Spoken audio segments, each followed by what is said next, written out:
Okay, welcome to the very last class, the grand finale. Today we do the American Empire. July 1944. This is the Bretton Woods Hotel in New Hampshire. 40 nations get together and they discuss what the post-war peace will look like. Everyone knows that Nazi Germany will eventually be defeated, as well as Japan. So the question now is, how does the world build peace and prosperity after such a devastating war? And the Americans propose the Bretton Woods system. The idea is this. The idea is to facilitate global trade. The American currency will become the reserve currency of the world, meaning that everyone can use it to trade. Now, the term we use for this is exorbitant privilege. This is like the power of God, because you're basically taking paper and turning it into gold, right? That's the power of God. So how can we ensure the Americans won't abuse this power? And the answer is the Americans agree to create a global financial network, as well as peg the currency to gold, which means that the USD is a contract. And at any point, you can choose to exchange US dollars for gold. And so what America does is it transports all the gold from London to Fort Knox. And that becomes the basis for the new global financial system that we still have today. And it is incredibly successful. This is the Bank of International Settlements in Basel, Switzerland. And it is the bank of banks. It is the central bank of central banks. And the idea here is you need to create a system for risk mitigation. So, for example, if maybe a country goes bankrupt, the other countries need to come in and rescue that country's economy. Okay? And so this bank is something you never heard of, but it's one of the most powerful institutions in the world because it facilitates the entire global financial economy. Bretton Woods also created something called the World Bank, which is based in Washington, D.C., and what it does is that it gives out loans to third world nations like China. The IMF, the International Monetary Fund, coordinates global financial policy. Okay, so the Bank of International Settlements, the World Bank, the IMF, among other organizations, now becomes the global financial system. And underpinning all of this is the US dollar as the global reserve currency. Okay, so where did the system come from? Well, it comes from 1688. Remember, this is the year that Willem of Orange of the Netherlands, he goes to England and launches something called the Glorious Revolution. And he takes the throne from James II. When he goes to England, he also brings with him Dutch wealth, right? Because the Netherlands is now the most prosperous nation in the world because of global trade. They have something called the Dutch West Indies Company that has monopolized the spice trade in East Asia. Sorry, it's the Dutch East Indies Company. And so it's extremely wealth. Now, as we discussed previously, the Dutch are Calvinists. So they believe that there's a religious obligation for them to get wealthy. Wealth will guarantee their entry into heaven. But for that to happen, they need to ensure their wealth is protected, right? And at this point in history, the Netherlands is being conquered or at war with France, with Spain, with a host of enemies. So it's not, the money isn't safe in the Netherlands, so it's being transferred over to England because England has a navy that is the most powerful in the world. It's also an island, so it's pretty hard to invade. 1694, this wealth becomes the basis of the Bank of England, which is considered the second oldest central bank in the world, but it's really the first central bank in the world. The reason why is this bank, it's a private bank, but it's guaranteed by Parliament, which means that the nation state of England promises to always pay back the investors in this bank. So why does this happen? It happens because it will resolve a huge issue throughout human history. If you're a king, you need financing to go to war. You often need to pay foreign mercenaries. To get this money, you need to basically borrow from your wealthiest citizens. The problem with this is, as king, you may not want to pay back that money after the war, or you could get killed in the war. Okay, so there's always tremendous risk when you lend money to the king. The Bank of England solves this problem because you're not lending money to the king, you're lending money to England. And the people will always have to pay you back. All right, so maybe they won't pay you back today, but they'll have to pay you back sooner or later, okay, because it's guaranteed by Parliament. And this system is extremely successful. In fact, this system is what allows England to defeat Napoleon in the Napoleonic Wars, okay? In 1815, Napoleon is finally defeated. So as we discussed previously, Napoleon, he is a military genius. And he conquers most of Europe. And he defeats England many, many times. But because of the Bank of England, the English have infinite financing. So the British are always financing wars against Napoleon until he is finally defeated. And this establishes the British Empire.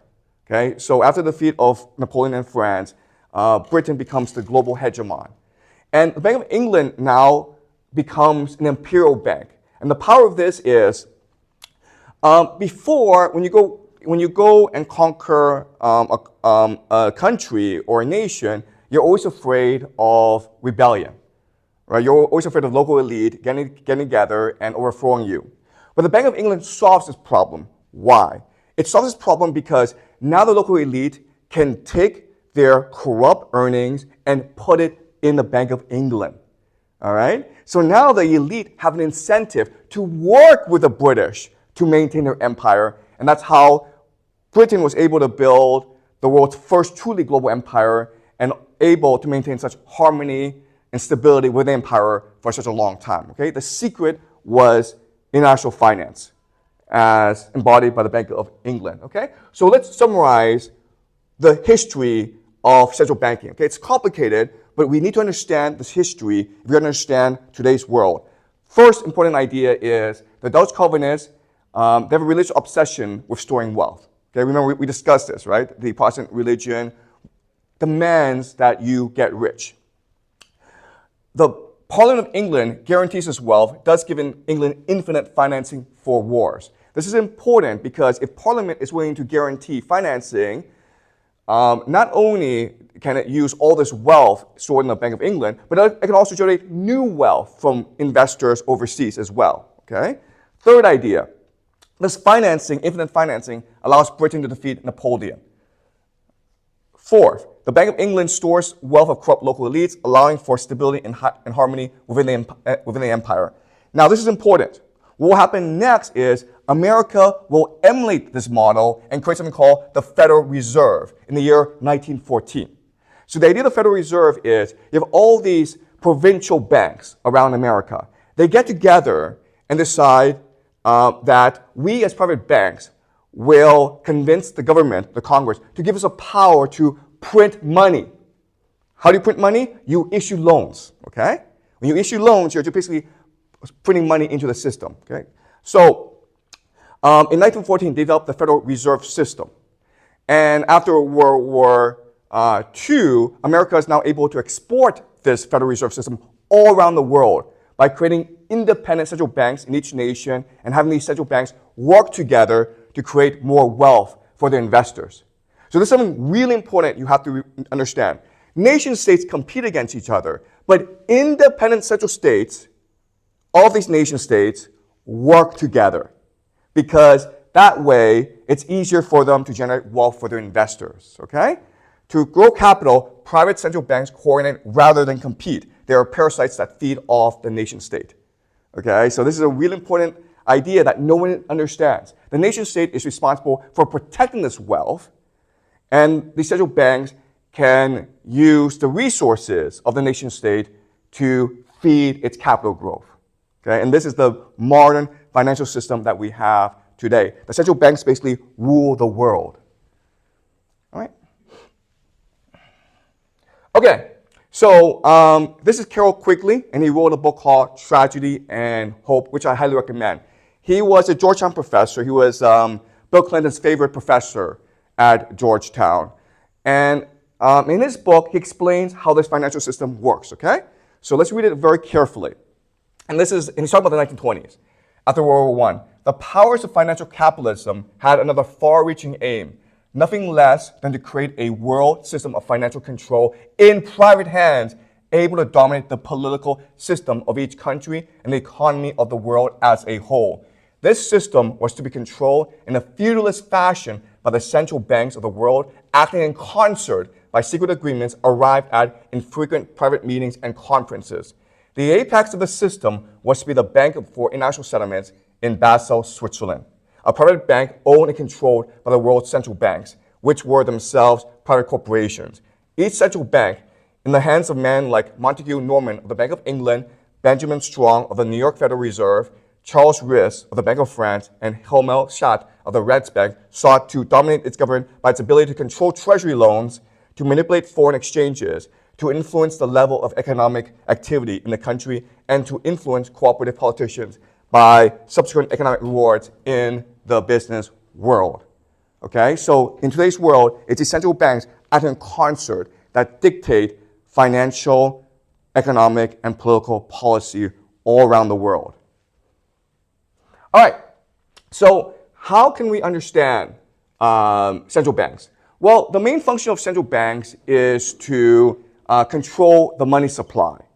Okay, so money is just a concept, it's an idea, it's something that we just made up. And the way the central bank controls money is by controlling its scarcity, which creates the illusion that it's valuable. Okay? Also, you're forced to use money to buy things as well as pay taxes, take out loans. All right?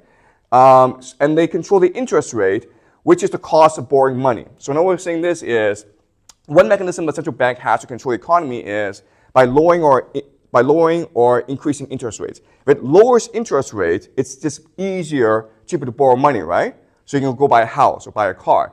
If they increase the interest rate, it's more expensive, so people spend less money. So through that mechanism, they're able to control the supply of money in the system. All right? All right, so how can we understand what central bankers are?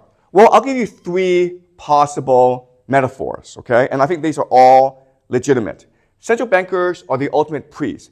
They must control the flow of money to maintain the illusion that money is God. In this way, they are the new Catholic Church, okay? Remember, the Catholic Church in medieval Europe was the dominant power. It was beyond nations. It represented God on earth.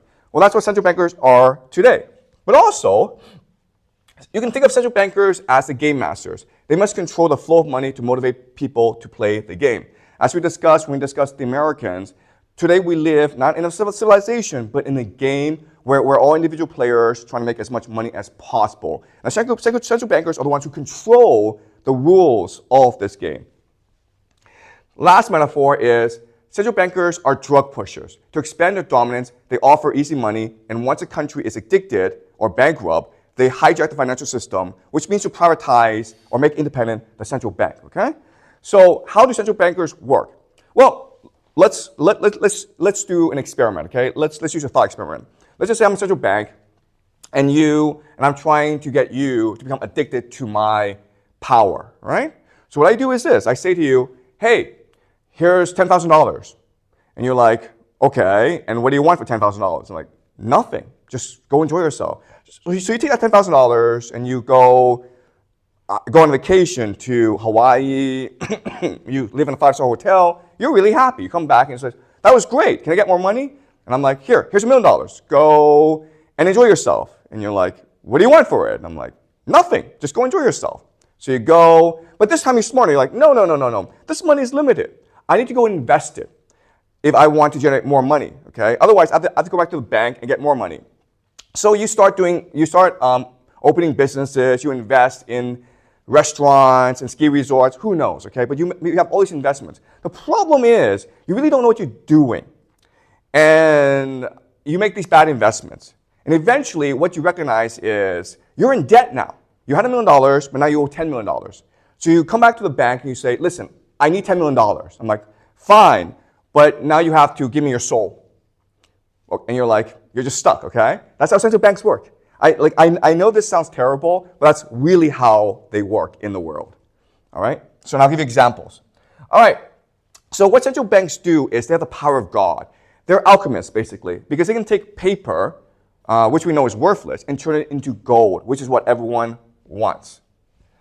Now, something to remember, and this is really important, is that throughout history, whenever there's a major power, there's always a rising power that challenges it.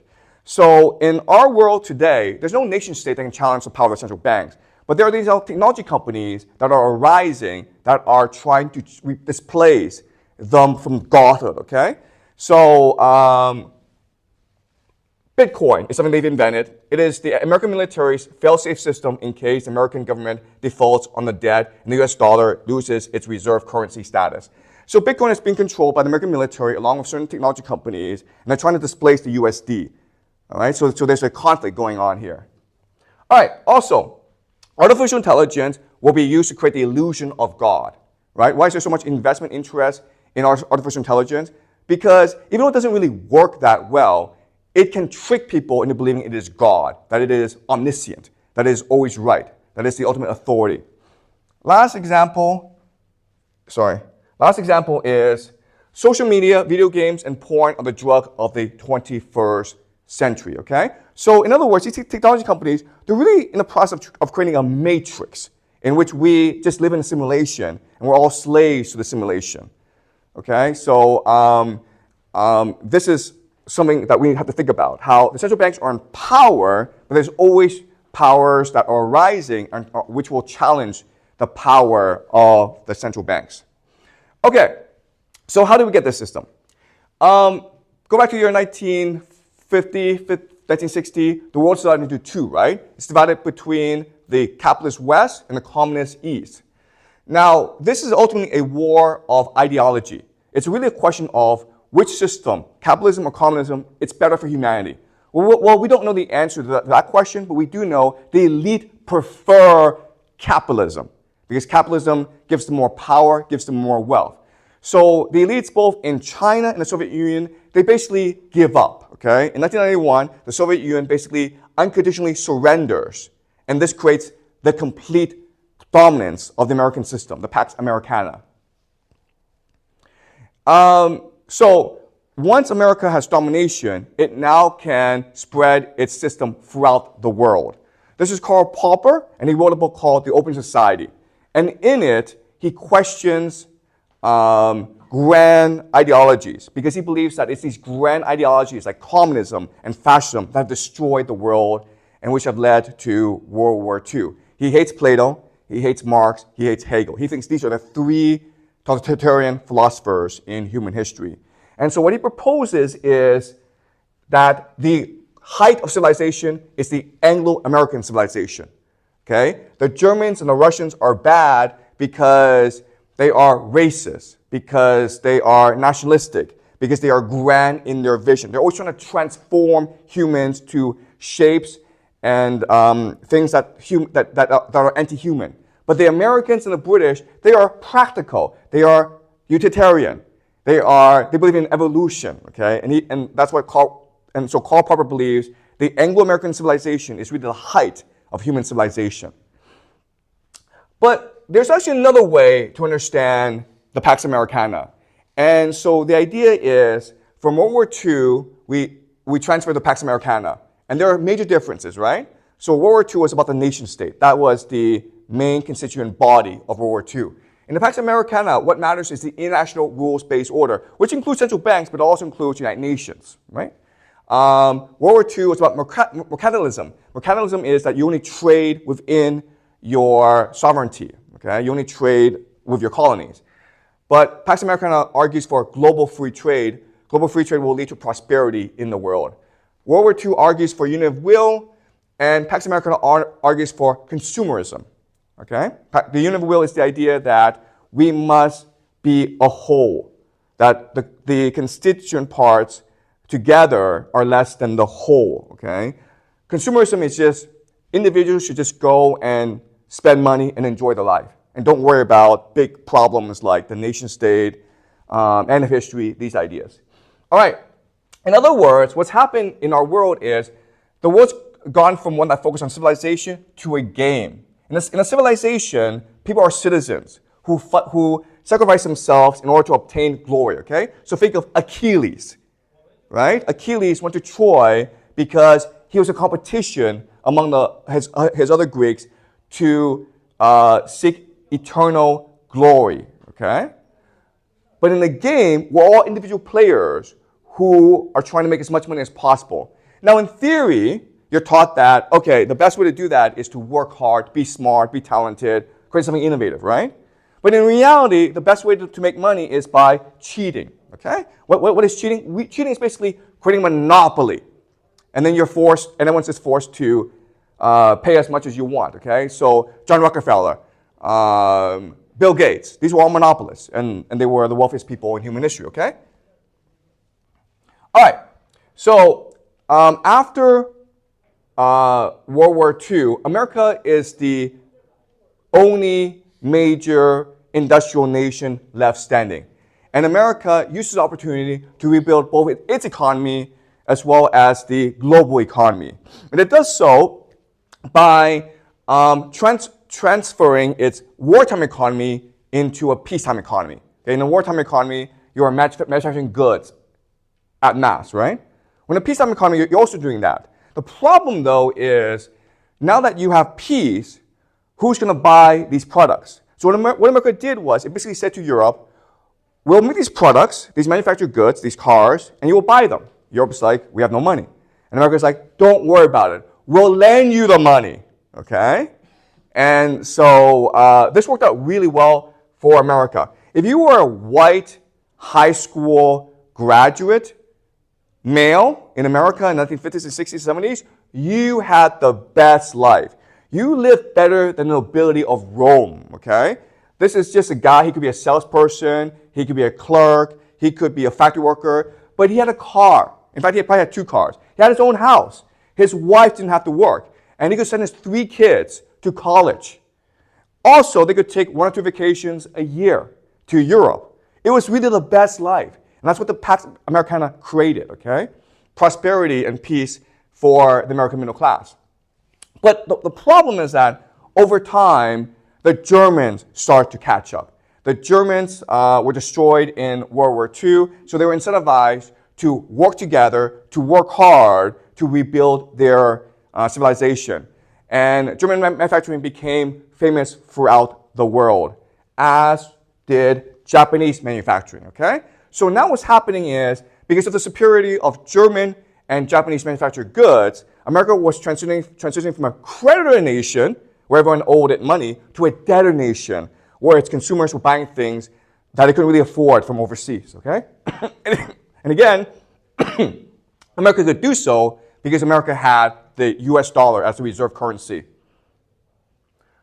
1961, Dwight Eisenhower is retiring from the presidency, and he says to the American people, I know we are at war with the Soviet Union, it's a Cold War, but we don't have any real enemies.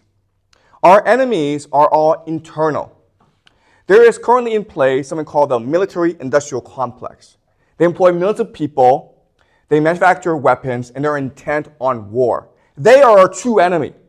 If we allow the military-industrial complex to hijack the American political system, then we'll be constantly fighting these useless wars that will bankrupt our nation. Be aware. This is our greatest threat to our nation in our history. Okay? This is his farewell address.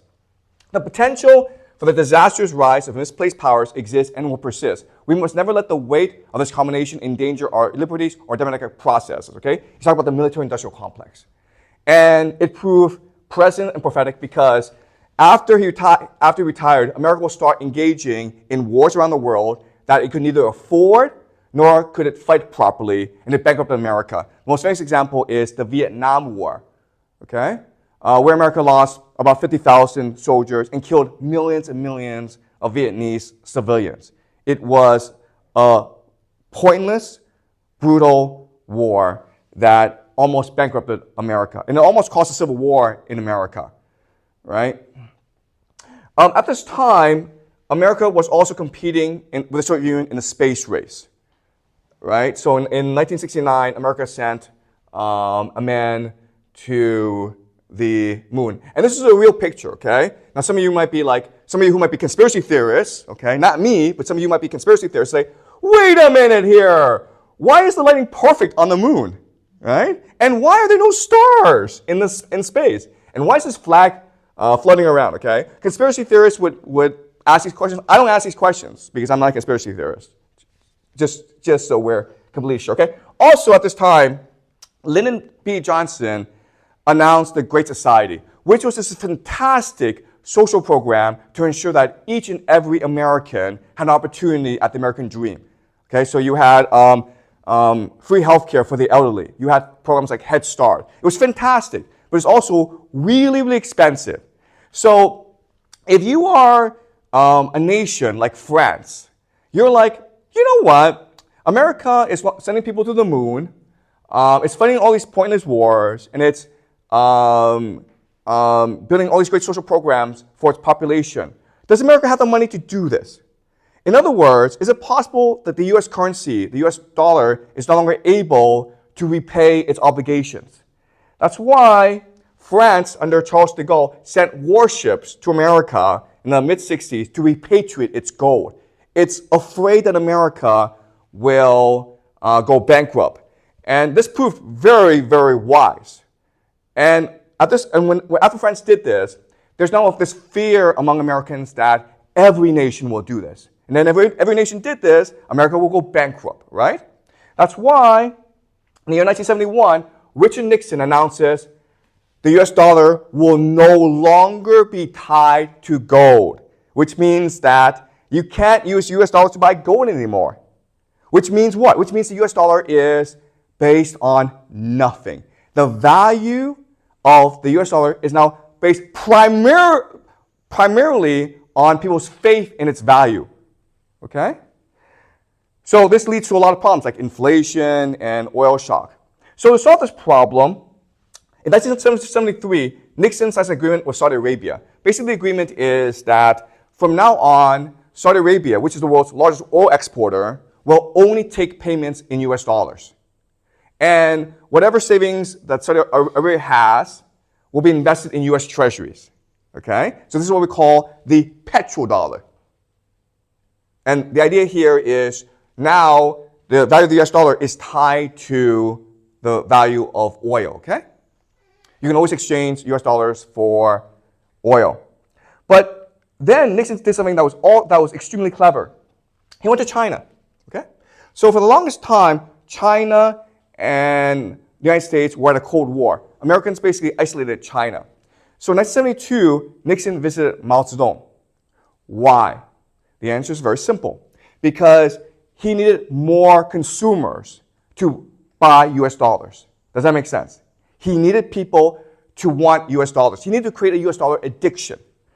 And to do this, what did America do? America gave China everything. America started to ship its factories overseas to China. America gave all its expertise and technology to China. America started to educate the Chinese elite. And what's really important is American defense companies started to give military secret technology to China. Okay? Now, I know that in the United States, people believe that China stole this technology. China didn't have to steal this technology because America gave it to China for free. Okay? Why would America do this? To create dependence on America.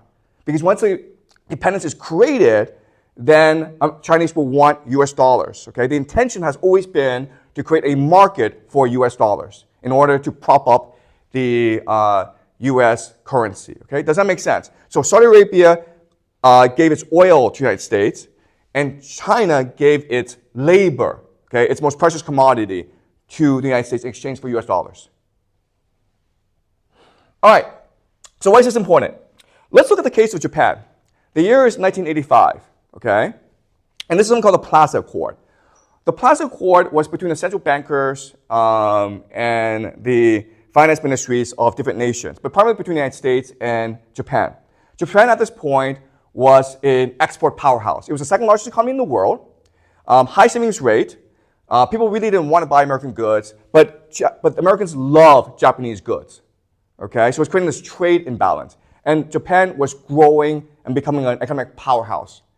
So America said to Japan, listen, you guys need to restructure your economy because your consumers aren't spending any money. This creates trade imbalance. And ultimately, this will lead to structural problems in Japan. So what we're going to do is we will revalue the Japanese currency. We will appreciate it against the US dollar. Okay? So as Japanese consumers, you're able to buy more from the United States. Now, Japanese economists thought this was a terrible idea. But because America has military bases in Japan, Japan didn't really have a choice in the matter, right? And so this created the Japanese explosion of wealth, okay? So they were able to buy Rockefeller Plaza in New York City, and this created a fear of Japan in the United States. So to demonstrate to you how ridiculous the situation was, in the year 1990, in Kyoto, the Imperial Grounds, okay? I'm not talking about the city of Kyoto. I'm talking about the Imperial Grounds in Kyoto, okay? That land by itself was worth more than Canada as a country. You could sell the Imperial Grounds of Kyoto and go buy Canada for yourself, okay? That's how ridiculous the situation was in Japan. Because of the appreciation of the yen, cheap money flooded into the nation of Japan, and so people were speculating on real estate and the stock market. Okay, which led to ultimately economic collapse in Japan. So as you can see, from the 60s up until about the 90s, Japanese growth was pretty strong. But after the Plaza Accord, you saw a steep drop. Okay, the Plaza Accords, by appreciating the yen, by giving Japanese easy money, it destroyed the Japanese economy. All right, so remember this. If you want to nuke an economy in a nation, if you really want to destroy an economy in a nation, give them easy money, all right? If I want to destroy you as a person, I'm going to give you $1 million because you're going to take that $1 million and do stupid things with it, okay? Can you clarify a bit of easy money? Oh, okay, yeah. What does easy money mean? Easy money just means that you think it's free. You have to work for it. You don't have to earn it, okay? And the idea of easy money is central banks have the power to print money. So if you come to me, I'm a bank, I can actually just give you $1 million and you take it. That's easy money, right? Okay, that's the idea. Okay, so you don't understand this. It's a hard concept to understand, but banks have that power. They can just print money out of nothing. Okay, and this is what we call easy money. And what this leads to is disaster. Okay, so let's go over the list of how easy money destroys nations. First is that it turns manufacturers into financial speculators. The reason why is maybe you're a car company, okay, and before you're making good money, making cars and selling it to the Americans. But if the economy is blowing up, the stock market is increasing, the real estate market is increasing, you're actually better off taking all your savings, your investments, and putting it into the stock market, right? Because you have better returns. And as a corporation, you have to guarantee better returns for your investors, okay? It makes people lazy, selfish, and greedy. That's easy to understand, right? If someone just gave you $1 million, you would not want to work or study ever again in your life. You create too much debt too quickly, you create financial bubbles, corruption between the politicians and the financial elite. You create massive inequality, right? Because it's usually the wealthy who most benefit from this wealth generation. You will increase unemployment and bankruptcies. And the last thing, this is really important, is because all this surge in prices, you price out young people and you destroy the nation's future. You look at the birth rate in Japan, it's about 1. Okay? And the reason why is Japanese young people do not see a future for themselves. Houses are too expensive. The jobs don't pay that well. Okay? Any questions before I continue? Is this fair? Okay. All right, let's continue. But it's not just Japan. It's also the 1997 Asian financial crisis. Remember, this is when South Korea, Thailand, Indonesia, their currencies were under attack. And because their currencies were under attack, they became devalued. The problem with this is, before this, Thailand, Indonesia, and South Korea had access to easy money provided by central banks. And so they could afford to buy things overseas, invest things overseas. They could, but once the currency was devalued, they now went bankrupt. Okay? And as a result, the National Monetary Fund was able to step in and privatize the central banks. So that's a playbook. All right. 1989 is important because that's when the Berlin Wall fell and the Soviet Union and communism came to an end. Now it's the Pax Americana, okay? And in the Pax Americana, the system is America would ship its manufacturing overseas. Remember, manufacturing was a source of middle-class wealth generation. Now it's shipping all its manufacturing overseas to focus on financialization. All right? So the idea is that Wall Street would take all its money, all its wealth being generated overseas, and then take it back to America and use it to invest in America, to basically engage in financial games. Okay? Does that make sense? So in other words, before America was manufacturing things like cars and washing machines, now America is just gambling. Okay? The entire economy is based on gambling anymore, and this will lead to something called the 2008 Great Financial Crisis, where the global economy collapses basically. 2001, 9/11, the World Trade Center, right? The terrorist attacks. Again, I'm not a conspiracy theorist, so I'm not going to go into the conspiracies behind this. But it led to something called the War on Terror, where America, for no particular reason, went to Iraq, Syria, Libya, and destroyed these countries. Now, if you're a conspiracy theorist, you would say, well, they destroyed these countries because these countries didn't have central banks, right? So that's what some people say. I would not say that. I'm not a conspiracy theorist. 2008 is the great financial crisis. Why did it happen? It happened because America had become a gambling economy. And so it had to take money and invest it. The problem, though, is there's too much money flowing into America, and there's not enough good investments. So what Wall Street did was it started to invest in really bad investments. It was encouraging people with no money to go and buy like 5 houses, okay? And eventually they would have to default. And when they default, it would create a cascading effect where the entire global economy would collapse. And that's what was the 2008 Great Financial Crisis. To solve this problem, what America did was print money, okay? Look at this, guys. Up until the year 1980, America had about $1 trillion in debt, okay? America was founded in 1776. By the year 1980, about 20 years later, it had $1 trillion in debt. Today, it has now $37 trillion in debt, okay? This is all money printing.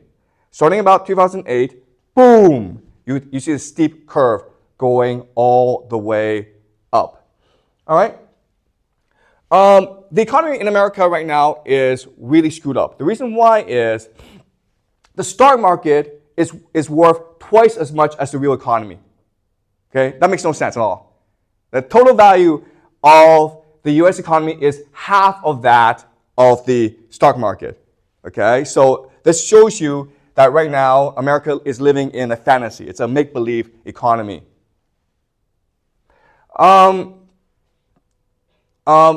The other problem is this massive wealth inequality, okay? So as you can see, the wealthy people are pretty wealthy, but by 1980, the time of Reagan, it shoots all the way up, okay? So you have this massive wealth inequality being created in the United States. This also shows you how wealthy the top 0.001% are relative to everyone else, okay? So the main beneficiaries of all these reforms of this financialization has been the ultra-wealthy in America. At the same time, if you're an average American, all you've seen is your debt go up, okay? Your debt has gone way up. So you can make the argument that the system is designed to exploit the middle class by forcing them into debt so as to enrich the wealthy's investments, okay? That's the American system. And in fact, you can argue the global system. So 2008, the global economy collapses. So what happens, okay, and I believe this is what happened. I don't think this is conspiracy theory. The central banks basically encouraged the Chinese central bank to start printing money, right? And this is important because when you start printing money and you invest in real estate, you need resources. You need to buy resources from Australia, from Brazil. And this is what saves the global economy. And this all looks very impressive, guys. Like, I know when you go outside and you see all these big buildings and fancy railways, it's all very impressive. But remember, okay, this is really important. Behind the veneer of this prosperity are three things. Massive debt, right? Because this money is being printed. So someone has to pay this off. You guys, not the current people, but you guys or your grandchildren or your great-grandchildren, okay? But someone has to pay off this debt. That's number one. Number two is this has created massive inequality in China, right? So the rich are filthy rich and the poor aren't that much better off. And the third problem that's really important is it's created a lot of political corruption, all right? So behind all this veneer are corruption, inequality, and debt. And this is what, okay? So a really important lesson for you guys to understand the Chinese relationship with America is this. There's this very, very famous quote by Charles Baudelaire who said, "The greatest trick the devil ever pulled was convincing the world he didn't exist." Okay? Well, I'm going to paraphrase him, okay? And this is what I think is the relationship between America and China. The greatest trick America played was convincing China it could be rich. All right? This is no different from 1985, the Plaza Accords, when America basically encouraged the Japanese to increase the value of their yen, which led to economic collapse. Well, but when the Americans encouraged the Chinese to print money in about 2008 until about 2015, it basically created conditions for China's economic collapse, okay? All right, this is what led to the rise of this man, our dear fearless leader, okay? I believe his intentions are good. I think he wants to save China from this global financial capitalist system. He needs to maintain China's independence and sovereignty. And he's fighting very hard to save the Chinese nation. Okay, that's what I believe. And so you can make the argument that what's happening today in China is no different from the Opium Wars. Remember, Britain created an opium epidemic in China in order to enslave the Chinese economy to the global financial system, right? That was the Opium Wars. Well, the same is happening today where the Americans have basically created a Chinese dependency on US dollars, right? What's the Chinese dream? The Chinese dream is work hard, get into a good school, get rich, move your money and your children to the United States. That's the Chinese dream. All right, and if that's a dream, then eventually the civilization won't last very long. Am I wrong? Is that not the Chinese dream? All right. So now you have the COVID crisis where China's locked down for 3 years. Now, I'm not a conspiracy theorist, okay, but you can make the argument that some of this was intentional in order to implode the Chinese economy. Why? Because the Chinese economy had become a system of transferring wealth from China to the United States. So by imploding the economy, you're stopping this drainage, okay? All right, this also led to the rise of this man, Vladimir Putin, who is very much like Joseph Stalin. He understands the grand picture. He understands strategy, grand strategy. He understands that now it's time to strike.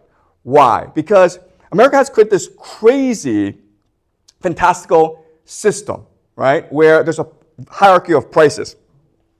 In the American system, the Pax Americana, many resources are the least valuable, okay? The basis are the resources, right? Which is what Russia has a lot of. Up next in this pyramid is manufacturing, which is what China does. Then up next is knowledge economy, so professionals. And that's what Europe and America does really well, okay? And at the very top of this pyramid are the financiers, finance.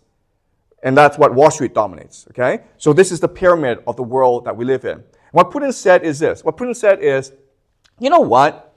If I can control the world's resources, the oil, the food, then I can invert this pyramid so that resources at the top. And that's why Russia invaded Ukraine. Because if Russia were able to dominate Ukraine, Russia and Ukraine together would control one-third of the world's carbohydrates. Without Russian food, Africa and the Middle East would both starve to death. Okay? And so That is the rationale for Putin's invasion of Ukraine. He's a genius. He understands there's fundamental weakness in the American system. Okay? If you're able to control the resources, you are able to strangle this financial system. Okay? So by invading Ukraine, Putin shows that America is a paper tiger. Faith in the USD rests on the aura of the American military's inevitability and invincibility. This now forces the Americans to invade Iran. Okay, does that make sense to you guys? The logic here is very simple. Why does Saudi Arabia buy US dollars, even though they know it's not worth anything? Why does Japan buy US dollars? What is Germany? The answer is they're afraid that if they don't buy US dollars, America will come invade them. Okay? They have no choice in the matter. But now that Putin has showed that, actually, you know what? The American military is not as strong as you think it is. The American military now has no choice but to prove it is as strong as people believe. It needs to restore faith in the military in order to restore faith in the US dollar. Okay, does that make sense? That's why the American military has no choice in the matter but to invade Iran. Okay? Why? Because if they're able to invade Iran, they're able to control the entire flow of Middle East oil. Also, they're able to control the active trade throughout the world. Okay? Iran is really the center of the world in terms of global trade. So these two factors mean that America needs to eventually invade Iran. All right. Once it invades Iran, it creates a huge problem for China and Japan and South Korea. Why? Because guess what? These three nations get most of this oil from the Middle East, right? Japan imports roughly 89% of its oil from the Middle East. And guess what, guys? Japan is the largest buyer of US dollars. So if Japan ever says, you know what, screw this, we're not buying US dollars, the American economy goes bankrupt. So when you invade Iran, you control the oil supply, you control the entire Japanese economy. You can charge whatever price you want for oil. All right, this explains the Israel-Palestine conflict. Because America just can't go invade Iran for no reason. It needs a pretext. The perfect pretext is Israel comes into conflict with Iran. Iran attacks Israel. The United States must now defend Israel because Israel is its ally. Right? Does that make sense? So America needs a scapegoat. That scapegoat is Israel. That explains why there's so much conflict right now in the Middle East. Look at this map, okay? This is Iran. It's surrounded by American bases. You have 14,000 troops in Afghanistan. You've got like thousands more over here, okay? Iran is surrounded. It seems to me that America's been preparing to invade Iran for the past 20 years. And it's just looking for the perfect opportunity. All right. The problem, though, is that Iran is not an adversary that America can defeat. The reason why is the geography of Iran. Look at this. In 2003, America went to Iraq and destroyed Iraq. Why? Iraq's a desert. It's flat plains. America has bombs. It has fighter planes, right? It's pretty easy to destroy a desert. But Iran is all mountains. These fighter planes do no good against mountains. You can't bomb a mountain into submission. Okay? So if America were to invade Iran, there's very little chance that America would win this war. In fact, it may be the end of the American empire. And Putin has a plan, okay? Putin is a genius. He knows exactly what will happen. So Putin is preparing for this possible invasion of Iran. So this is a really important picture. Putin signed an agreement with Kim Jong-un. The agreement is something called a Mutual Defense Pact, which means that if North Korea is ever attacked, Putin would come to his aid. All right? Now, why would Putin do this? This is really strange.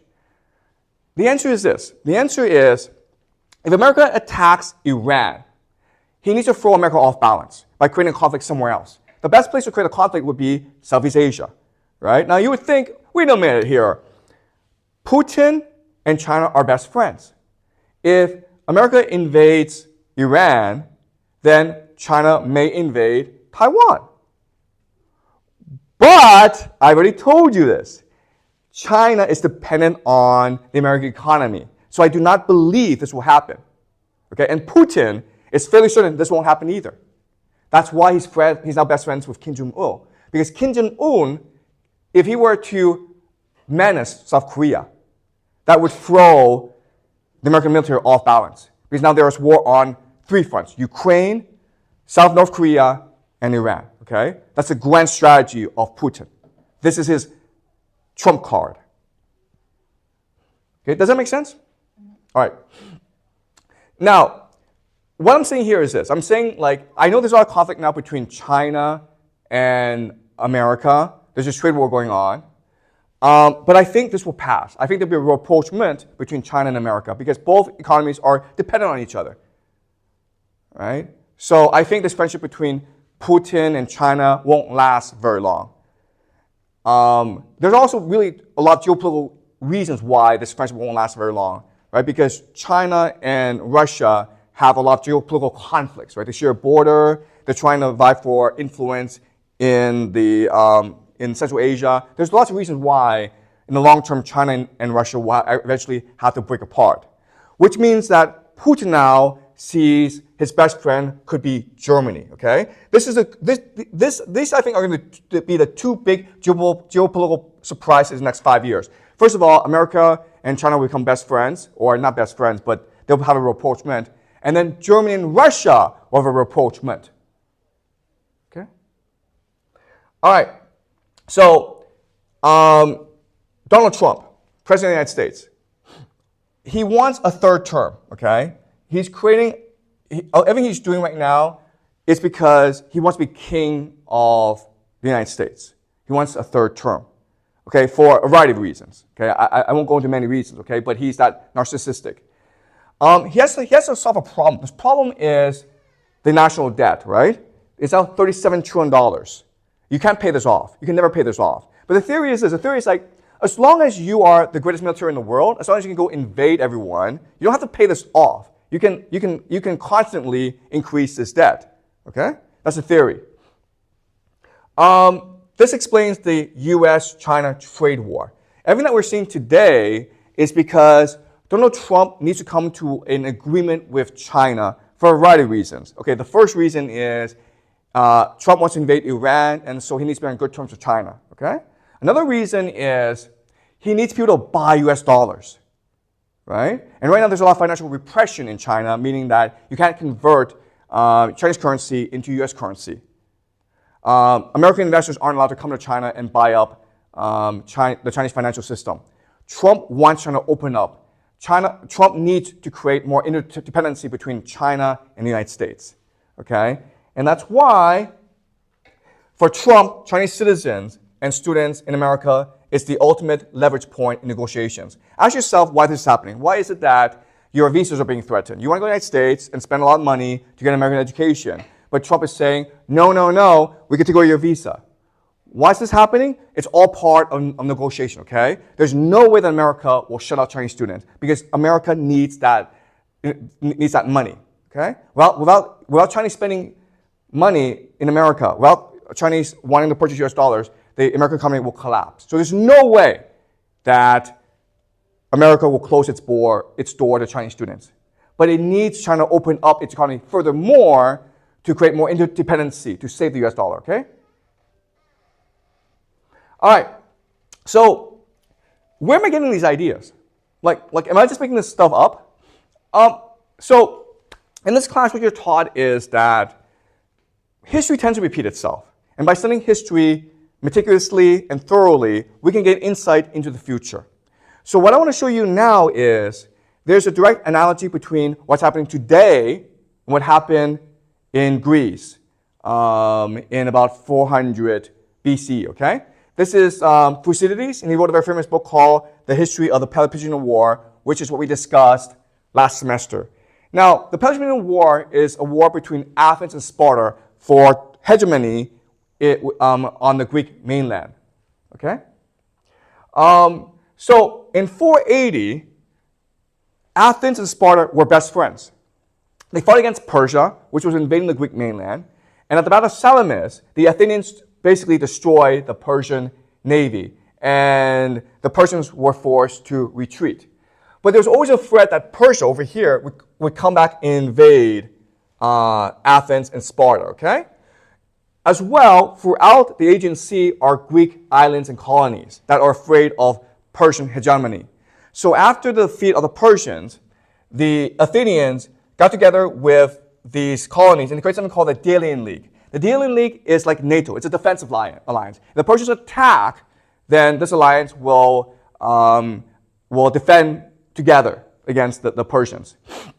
Now, the Athenians had the best navy at this time, and the other islands are like, we don't have a navy, but what we'll do is this, we'll give you our gold, okay? So to all these islands, they put all their wealth on a place called Delos. This is why we have the Delian League name, okay? And this money is meant as a mutual defense fund. You're not supposed to touch it unless the Persians invade, in which case you use this money to defend against the Persians. Okay, that's the idea.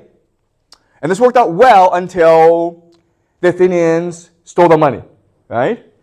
Why? Because they wanted to create something called the Parthenon, okay, which is one of the most beautiful buildings in the world.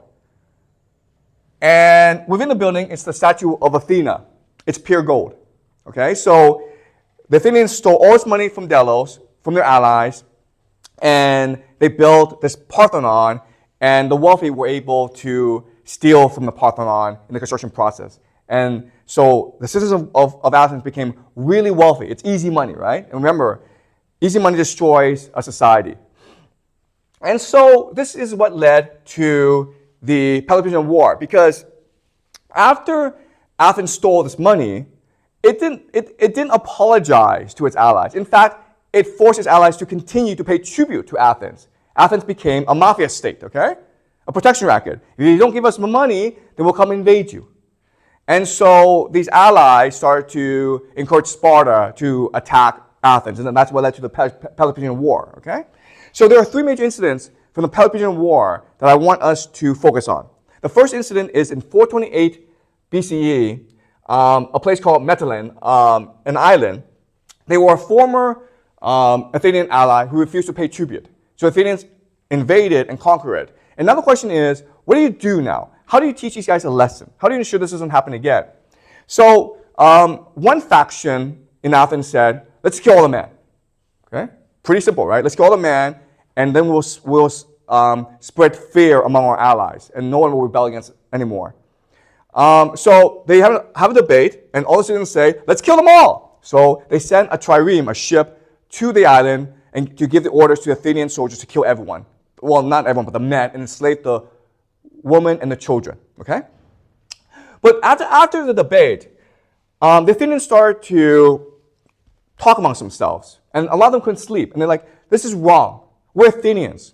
We are a democrat. We're a democracy. We fight for freedom and liberty. We can't do this to our allies. So the very next morning, the Athenian citizens get together and says, we're going to have another debate, and we're going to discuss what to do. And so they have this huge debate, and they say, no, we're Athenians. We're virtuous. We will not do this. So they send another trireme to catch up to the first trireme. And remember, the first trireme is way ahead, right? They have a day's journey ahead. So the other trireme, they work their asses off to catch up to the first trireme, and at the very last minute, they catch up. And they tell the soldiers not to kill the men, okay? And so this is the conflict between democracy and empire, right? Now, let's fast forward to 416. And now another thing happens where the Athenians are losing this war against Sparta. It's costing them a lot of money. They're forced to melt down the statue of Athena, the goddess, and use the gold to pay for this war, okay? And so so their attitude changes. And now they're completely a mafia state. They don't care about democracy, they don't care about virtue. All they want is for their allies to pay tribute, okay? So they go invade an island called Melos. And Melos is not part of this war. They're not part of Sparta, they're not part of Athens. They're just neutral. And then the Athenians said, we don't care, you pay tribute to us. Okay? They're basically like a mafia racket now. And the Melians say, we're neutral. You have to respect our neutrality. And the Athenians say in response, right as the world goes is only in question between equals in power, while the strong do what they can and the weak suffer what they must. All right? So 12 years later, the Athenians are like, screw virtue, screw democracy, screw liberty, just give us money. All right? So remember this idea. Athenians wanted the trappings of empire. They also want to feel virtuous. And over time, as Athens became more poor, they were like, screw virtue, let's have an empire. And that's why in 415, Alcibiades, who basically is the Trump of Athens at this time, okay? He says to Athenian people, hey guys, we're losing this war against Sparta, but don't worry, let's go invade more territory. Okay, so they decided to go invade Sicily, which was very wealthy. The problem, though, is that Sicily is pretty far away, okay? Remember, this is Athens. They're fighting this huge war in the Aegean Sea against the Spartans, and they're going to go and invade Sicily for its money, okay? And it's pretty far away. And it's not really well thought out. They don't really think about how to resupply the soldiers. And eventually, their expedition gets wiped out at Syracuse, okay? So it's a disaster for the Athenians, and it turns the war in favor of the Spartans. Athens is so bad that everyone gets together. The entire world gets together to destroy Athens. The Persians, remember the Persians were the enemies of both Sparta and Athens, right? The Persians start to finance the Spartans. And the Spartans eventually lay siege to Athens and defeat the Athenians, okay? So, why is this important? Well, because history's going to repeat itself, okay? There's going to be a lot of similarities between the Peloponnesian War and American Empire today. First similarity is NATO. Remember, the Athenians had the Delian League, and the Americans have NATO, okay? And NATO is meant to be a defensive alliance. But if that's the case, then why is it that the Nord Stream pipeline got destroyed? Remember, the Nord Stream pipeline, it sends cheap gas from Russia to Germany. The German economy is use cheap Russian resources, primarily gas, manufacturing the best cars in the world and sell to China. Okay? But because of this war in Ukraine, America not only limited, basically embargoed Russian gas to Germany, which destroyed the Russian economy, but some people even say that the Americans destroyed the pipeline. Okay, so the Americans are attacking their own allies. Trump has said that America should take over Greenland and Canada. Why? Because they're wealthy, they have lots of resources, and also they don't have really strong militaries, right? Trump, he's like a mafia godfather. America is behaving like a mafia system today. Now, what America is doing is it's forcing Europe to rearm itself. So this is Germany, and Germany, Britain, France, they've all announced this huge military budgets. And so you're like, okay, does this mean that we'll have World War III? Well, America doesn't think like that. America isn't like, like, let's fight Russia. America is like, how can we exploit our allies further, right? And so you can make the argument that this is not really about fighting the Russians. It's really about getting their allies, France, Germany, and Britain, to buy expensive and crappy American weapons. Remember the military-industrial complex, right? The entire point is not to fight the Russians. The Russians are just a pretext and excuse. The real purpose is to get the Europeans to buy expensive American weapons. It's really a shakedown, okay?